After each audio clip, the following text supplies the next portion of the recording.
Hello everyone, एक बार फिर से आप सभी का क्रेजी जीके ट्रिक के डेली करंट अफेयर की सीरीज में स्वागत है।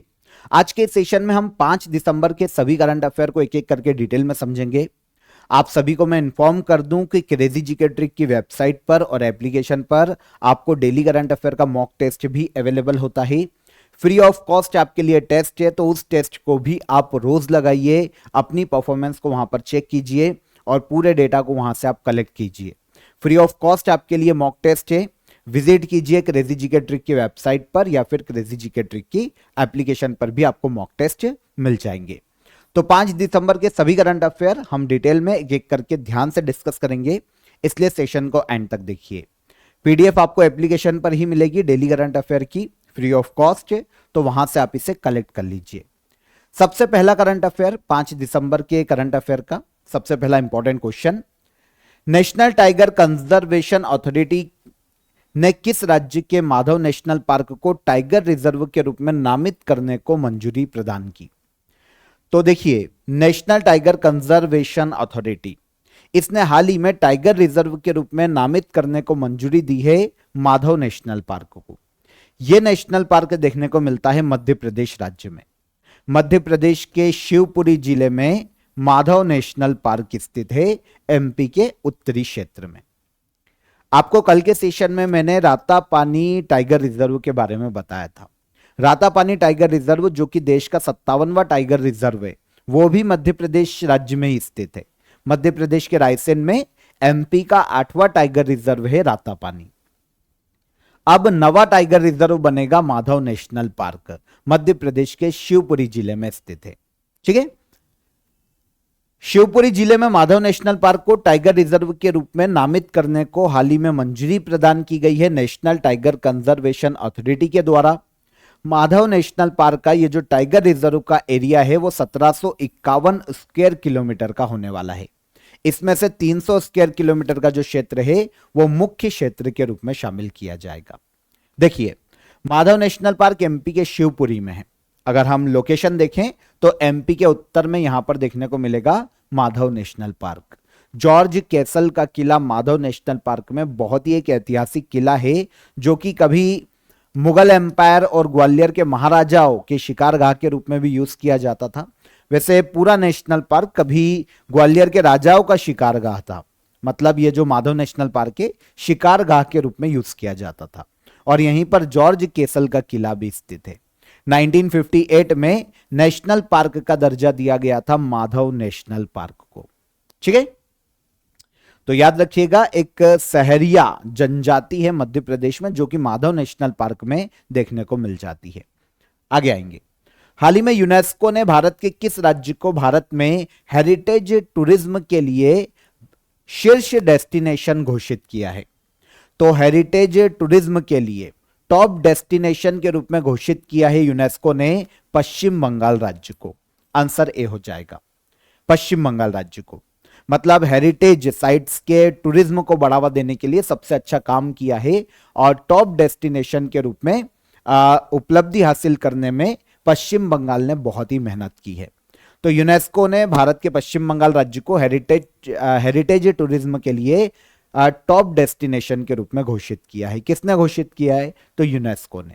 ठीक है, देखिए, जो पश्चिम बंगाल की सीएम है ममता बनर्जी, उन्होंने राज्य में जो रिलीजियन प्लेसेस हैं, है ना, जो धरोहर हैं और जो टी टूरिज्म है, उसकी प्रगति के लिए बहुत ही काम किया है। और इसके अलावा टूरिज्म को बढ़ावा दिलाने में भी पश्चिम बंगाल की सीएम ने राज्य को डेवलप करने के लिए, ताकि टूरिस्टों की आवाजाही बढ़े, पश्चिम बंगाल के सीएम ने बहुत ही अच्छा काम किया, ऐसा कहना है यूनेस्को का। ठीक है, तो पश्चिम बंगाल धार्मिक स्थलों और धरोहर स्थलों को उन्नत करने पर ध्यान केंद्रित कर रहा है और राज्य के प्रयासों से इसके जो टूरिज्म एरियाज है उसमें भी, जो टूरिज्म इकोनॉमी है उसमें भी कहीं ना कहीं बढ़ोतरी देखने को मिल रही है, ऐसा कहना है यूनेस्को का। तो यूनेस्को ने वेस्ट बंगाल राज्य को हेरिटेज टूरिज्म के लिए भारत का टॉप डेस्टिनेशन घोषित किया है। ठीक है, अगर हम पश्चिम बंगाल में यूनेस्को साइट्स देखें तो पश्चिम बंगाल में हमको 5 यूनेस्को साइट देखने को मिलती है वर्तमान में। सबसे पहला सुंदरवन नेशनल पार्क 1987 में यूनेस्को वर्ल्ड हेरिटेज में शामिल किया गया था। कहां पर है? वेस्ट बंगाल। विष्णुपुर मंदिर देखने को मिलते हैं, 1998 में यूनेस्को वर्ल्ड हेरिटेज घोषित किए गए थे पश्चिम बंगाल में। दार्जिलिंग हिमालयन रेलवे 1999 में, नेओरा वैली नेशनल पार्क 2009 में, और शांति निकेतन 2023, अभी ये लास्ट ईयर घोषित किया गया है। तो इस तरीके से 5 यूनेस्को साइट्स देखने को मिलती है पश्चिम बंगाल राज्य में। अब कमेंट में बताना कि वर्तमान में भारत में कितनी यूनेस्को साइट्स है, कमेंट करना जरूर, ठीक है। आगे बढ़ने से पहले आप सभी को ऑफर ऑफ द डे बता देता हूं। तो आप सभी के लिए देखिए मैराथन पीडीएफ पैकेज अवेलेबल है काफी नॉमिनल चार्जेस में, बायलिंगुअल। देखिए जितनी भी मंथ की मैराथन आती है, हर मंथ आती है, इसके अलावा क्वार्टरली, हाफ ईयरली, ईयरली जो मैराथन क्लासेस आती है, उन सभी करंट अफेयर की जो आपको पीडीएफ है वो आपको सिंगल इस पैकेज में अवेलेबल होती है काफी नॉमिनल चार्जेस में। वैसे अगर आपने करंट अफेयर 2025 का yearly package one stop solution join कर रखा है तो आपको वहां तो ये फ्री ऑफ कॉस्ट अवेलेबल है ही। अगर आपने वो नहीं ले रखा तो आप पर्टिकुलर पीडीएफ ज्वाइन कर सकते हैं मैराथन क्लासेस की, काफी नॉमिनल चार्जेस से। इसकी लिंक मैंने आपको डिस्क्रिप्शन में दे दी है, बायलिंगुअल है हिंदी और इंग्लिश दोनों में, ठीक है। तो आप नीचे दिए गए हेल्पलाइन नंबर पर कॉल कर लीजिएगा, हमारी सपोर्ट टीम आपकी मदद कर देगी अगर आपको कोई भी हर्डल आता है तो, ठीक है। चलिए, तो इसकी लिंक आपको डिस्क्रिप्शन में है, वहां पर जाकर आप मैराथन पैकेज को डायरेक्ट अवेल कर सकते हैं। और इसके अलावा रूट एप्लीकेशन और क्रेजी जीके ट्रिक एप्लीकेशन पर भी आपको मिल जाएंगे। आगे बढ़ेंगे। दिसंबर 2024 में एशियाई महिला हैंडबॉल चैंपियनशिप का आयोजन कहां किया जा रहा है? दिसंबर 2024 में एशियाई महिला हैंडबॉल चैंपियनशिप का जो आयोजन है वो इस साल इंडिया में किया जा रहा है, और इंडिया पहली बार ही मेजबानी कर रहा है एशियाई महिला हैंडबॉल चैंपियनशिप की। आयोजन नई दिल्ली में 3 से लेकर 10 दिसंबर तक किया जा रहा है। वैसे कजाकिस्तान के अलमाटी में इसका आयोजन किया जाना था, लेकिन बाद में भारत को इसकी मेजबानी सौंपी गई। टूर्नामेंट एशियन हैंडबॉल फेडरेशन के द्वारा आयोजित किया जाता है, और इस बार 20वां एडिशन है एशियन विमेंस हैंडबॉल चैंपियनशिप का, 20वां एडिशन है, इंडिया में पहली बार आयोजित किया जा रहा है। भारत में जो 25 सदस्य वाली जो हैंडबॉल टीम है, विमेन हैंडबॉल टीम, उसकी कैप्टन है दीक्षा कुमारी, ठीक है। कैप्टन दीक्षा कुमारी की अगुवाई में ही 25 सदस्यों की टीम वाली जो हमारी टीम है हैंडबॉल टीम, वो 20 एशियन विमेंस हैंडबॉल चैंपियनशिप 2024 में भारत का प्रतिनिधित्व कर रही है। 25 खिलाड़ियों की हमारी टीम है जिसकी कैप्टन है दीक्षा कुमारी, ठीक है। पहला जो हमारा मैच है ना, इसमें हांगकांग के साथ हुआ है, और हांगकांग को हमने हराकर जीत के साथ इसका आगाज किया है 20वीं एशियन विमेंस हैंडबॉल चैंपियनशिप का। जब ये 10 दिसंबर को खत्म होगी तब हम इसकी पूरी डिटेल देखेंगे, लेकिन अभी केवल हम ये जान लेते हैं कि पहली बार इंडिया में आयोजित हो रही है नई दिल्ली में 3 से लेकर 10 दिसंबर तक। आयोजन कौन करवाता है? तो Asian handball federation Asian women's handball championship का आयोजन करवाता है, ठीक है। आज यहां पर देखिए टीमों को 2 समूह में डिवाइड किया गया है, और हर समूह में 4-4 टीमें यहां पर पार्टिसिपेट कर रही है।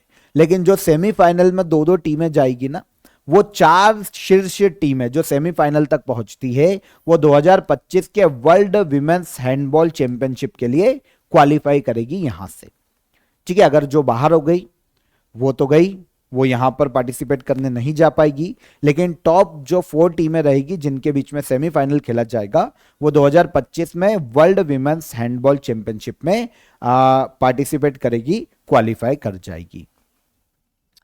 ऑक्सफोर्ड डिक्शनरी द्वारा किस वर्ड को 2024 के लिए वर्ड ऑफ द ईयर घोषित किया गया है? तो आपको पता है इंग्लिश डिक्शनरी के लिए इंग्लिश डिक्शनरी के रूप में हम नॉर्मली क्या करते हैं, ऑक्सफोर्ड डिक्शनरी को ही यूज करते हैं, जो कि ऑक्सफोर्ड यूनिवर्सिटी की डिक्शनरी है। अब इसमें 2024 के लिए जो वर्ड ऑफ द ईयर है ना, वो घोषित किया गया है ब्रेन रॉट वर्ड को। ब्रेन रॉट ये एक वर्ड है, पता है किसके लिए यूज किया जाता है? रील्स देखते हो, इंस्टा चलाते हो, फेसबुक चलाते हो, जबरदस्ती स्क्रॉल करे जा रहे हो 15-15 सेकेंड में, ब्रेन कैप्चर भी नहीं कर पा रहा उस चीज को, बिना सोचे समझे बस स्क्रॉल कर रहे हैं और घंटों बर्बाद कर रहे हैं। तो ये जो आदत है ना, अननेसेसरी है, नेगेटिव इफेक्ट आ रहा है बॉडी पे, कोई फायदा नहीं है। बिना सोचे समझे बेवकूफी वाली हरकत है। ठीक है, तो इसके लिए एक वर्ड यूज किया गया है ब्रेन रूट। ठीक है, तो इससे ऑक्सफोर्ड डिक्शनरी ने वर्ड ऑफ द ईयर घोषित किया है 2024 के लिए। ब्रेन रोट को किसी व्यक्ति की मानसिक या बौद्धिक स्थिति में गिरावट के तौर पर यूज किया जाता है। ठीक है, सोशल मीडिया के फॉर्म में इसका सबसे ज्यादा यूज किया गया है पिछले 1 साल में। सोशल मीडिया पर बिना सोचे समझे केवल स्क्रॉल करने की जो आदत है ना, उसके लिए टर्म यूज किया जा रहा है ब्रेन रूट। ऑक्सफोर्ड डिक्शनरी ने इस वर्ड को 2024 के लिए वर्ड ऑफ द ईयर घोषित किया है। ठीक है, यहां पर ऑक्सफोर्ड इंग्लिश डिक्शनरी की बात करें तो इसकी शुरुआत तो 1857 में हो चुकी थी, लेकिन पहला जो सेक्शन था वो 1 फरवरी 1884 में प्रकाशित हुआ था। ऑक्सफोर्ड डिक्शनरी का वर्ड ऑफ द ईयर कौन 2024 के लिए? Brain rot. ठीक है, चलिए आगे आएंगे। इसरो द्वारा यूरोपीय स्पेस एजेंसी के प्रोबा 3 मिशन को किस रॉकेट के माध्यम से लॉन्च किया जाएगा? वैसे कल किया जाना था 4 तारीख को, लेकिन कुछ टेक्निकल ग्लिच के कारण, कुछ प्रॉब्लम के कारण इसे आज के लिए शेड्यूल किया गया है 5 तारीख के लिए। तो ये अब आज लॉन्च किया जाएगा। ठीक है ना, PSLV C59 के माध्यम से, जो एक लॉन्चिंग व्हीकल है। PSLV C59 के माध्यम से इसरो लॉन्च करेगा यूरोपीय स्पेस एजेंसी के प्रोबा 3 मिशन को। नाम क्या दिया गया है? PROBA 3 mission. किसका है? यूरोपीय स्पेस एजेंसी का। ठीक है, लॉन्च किया जाएगा भारत में आंध्र प्रदेश में श्रीहरिकोटा द्वीप पर सतीश धवन अंतरिक्ष केंद्र से। ठीक है, तो आज इसको लॉन्च किया जाएगा, सफलतापूर्वक लॉन्च हो जाए। PSLV C59 रॉकेट का नाम है जिसके माध्यम से लॉन्च किया जाएगा प्रोबा 3 को। देखिए, मिशन का नाम PSLV C59 या प्रोबा 3 मिशन है, क्योंकि इसका जो लॉन्च व्हीकल है ना वो PSLV C59 का यूज किया जा रहा है। रॉकेट है जिसके माध्यम से प्रोबा 3 को अंतरिक्ष में ले जाया जाएगा। अब यूरोपीय अंतरिक्ष एजेंसी का प्रोबा 3 मिशन क्या है, इसको समझें तो देखिए, यह दुनिया का पहला प्रेसिशन फॉर्मेशन फ्लाइंग सैटेलाइट है, यानी कि एक ना होकर 2 अलग अलग सैटेलाइट लॉन्च किए जाएंगे। काम एक ही करेंगे लेकिन 2 अलग अलग सैटेलाइट को यहां से लॉन्च किया जाएगा। टोटल वेट 550 किलोग्राम है सैटेलाइट्स का। एक सैटेलाइट है कोरोनाग्राफ स्पेसक्राफ्ट और दूसरी है ऑक्लेटर स्पेसक्राफ्ट। 2 सैटेलाइट है। दोनों सैटेलाइट को सूर्य के अध्ययन के लिए नॉर्मली यूज किया जाना है।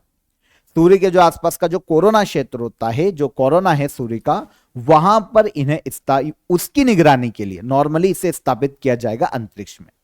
दोनों सैटेलाइट एक साथ एक लाइन में 150 मीटर की दूरी पर धरती के चक्कर लगाते हुए सूर्य के कोरोना की स्टडी करेंगे। ठीक है, और उसके सूर्य के आसपास का जो एटमॉस्फेयर है वो कैसा है, सोलर जो एयर है वो कैसी है, और अंतरिक्ष मौसम विज्ञान के अध्ययन में भी इनकी मदद ली जा सकती है। ठीक है, तो किस सैटेलाइट से लॉन्च किया जाएगा, क्वेश्चन हमारा यह था, किस लॉन्च व्हीकल से लॉन्च किया जाएगा सैटेलाइट्स को, तो यह है PSLV C59। ठीक है, आगे आएंगे। इसरो की बात करें नॉर्मली तो भारत की प्रमुख अंतरिक्ष एजेंसी है इसरो। 15 अगस्त 1969 में स्थापना की गई थी। बेंगलोर कर्नाटका में हेडक्वार्टर है और डॉक्टर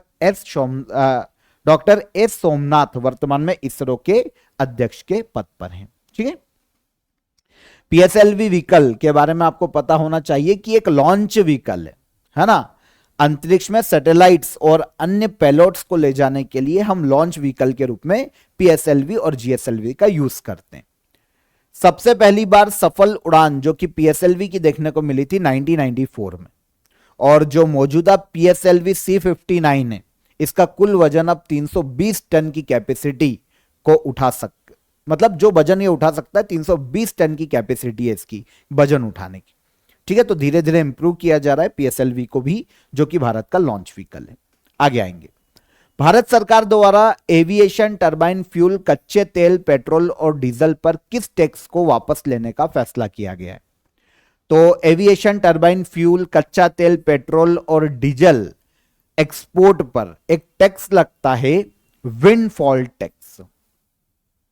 विंडफॉल टैक्स। अब गवर्नमेंट ने घोषणा की है कि इस टैक्स को वो वापस लेंगे, समाप्त करेंगे। ठीक है, 2 दिसंबर 2024 को कच्चे तेल पर लगने वाले जो क्या होता है, अप्रत्याशित लाभ होता है ना कंपनियों को, उस पर यह टैक्स वसूला जाता था, विंडफॉल टैक्स से।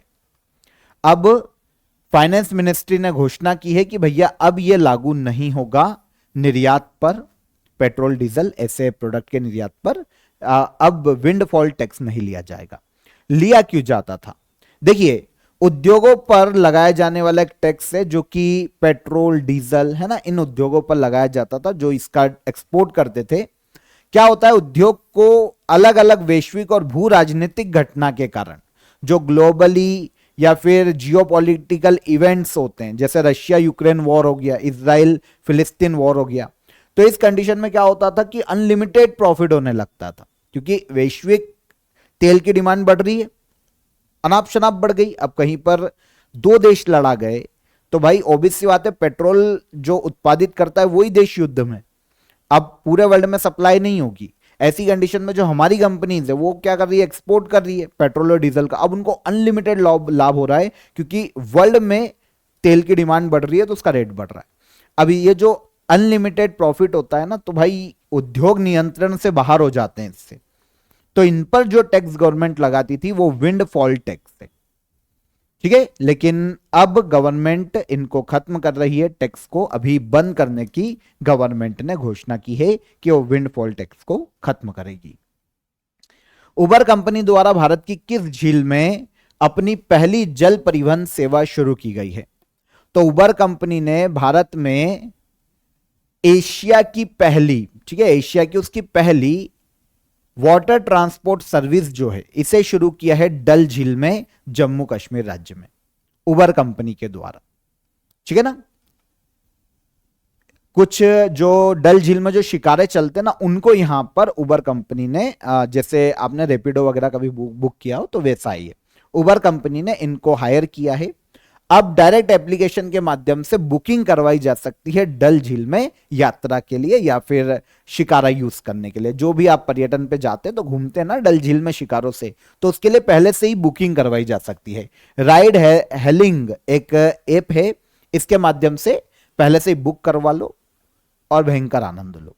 तो एशिया की पहली वाटर ट्रांसपोर्ट सर्विस है किसकी? उबर कंपनी की, जिसे शुरू किया गया है जम्मू कश्मीर के डल झील में। जो उबर शिकारा शुरू किया गया है, जो शिकारे हैं ना उनको लिया गया है उबर के माध्यम से, और अब बुक करवा सकते हो शिकारे एप्लीकेशन के माध्यम से, राइड हेलिंग ऐप।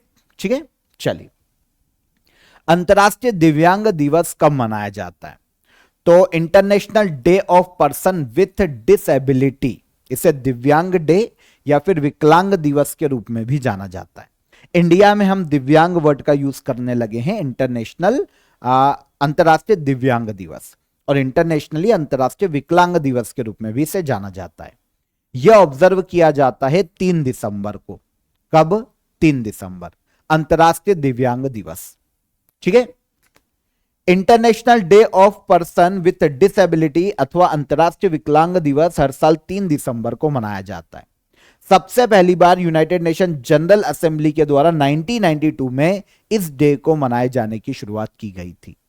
2024 में एम्प्लीफाइंग the leadership of person with disability for an inclusive and sustainable future, theme है किसकी? अंतर्राष्ट्रीय विकलांग दिवस की या दिव्यांग दिवस की।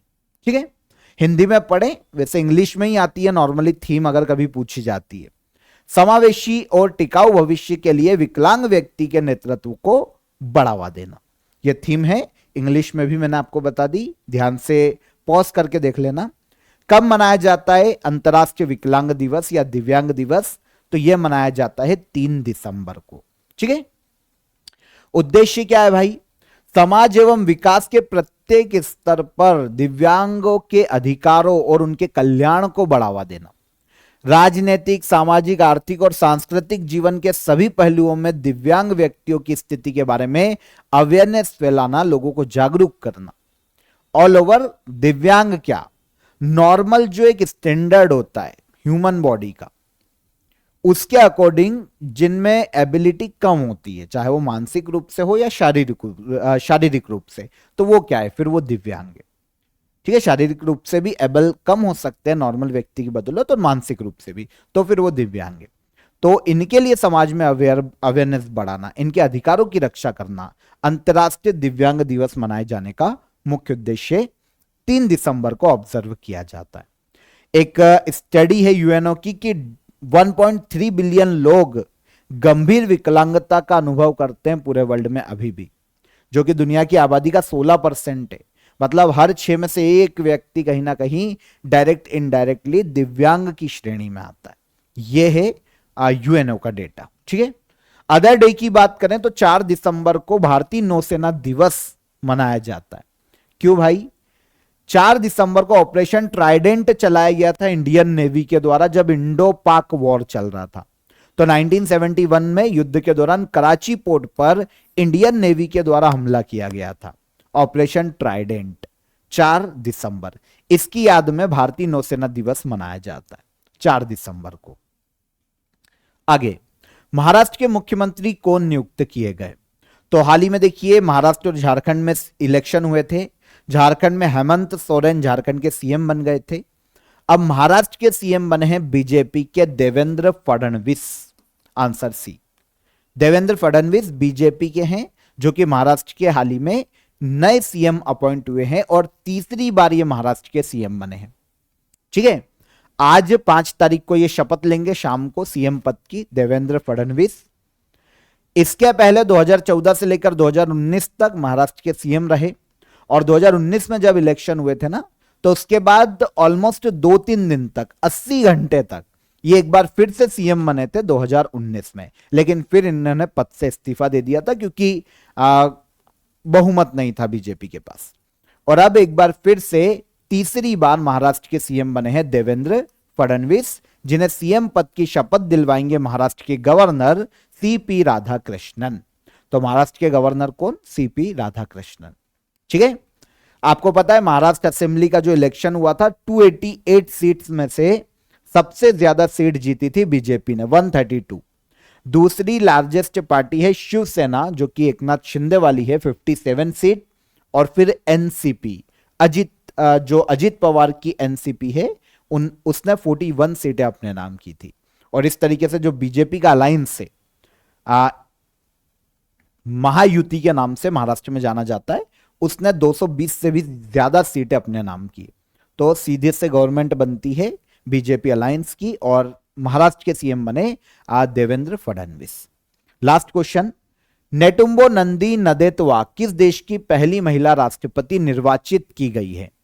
तो नेटुम्बो नंदी नदेतवा हाल ही में पहली महिला प्रेसिडेंट निर्वाचित हुई है नामीबिया में।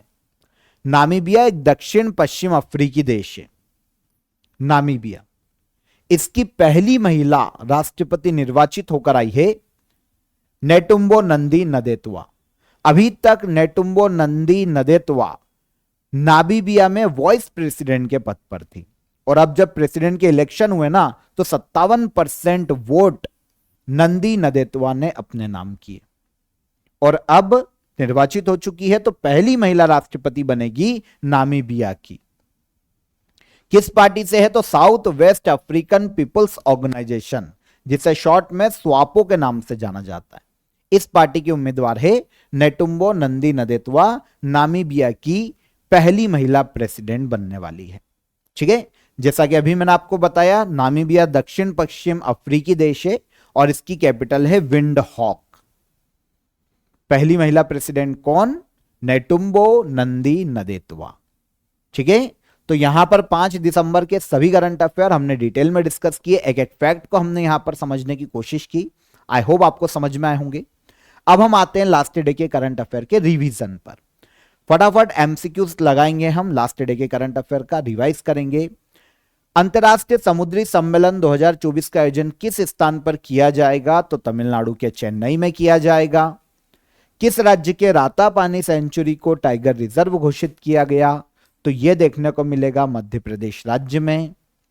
चर्चा में रहा राष्ट्रीय क्वांटम मिशन कब शुरू किया गया था? तो अप्रैल 2023 में। आगे, राष्ट्रीय प्रदूषण नियंत्रण दिवस 2024 की थीम क्या है?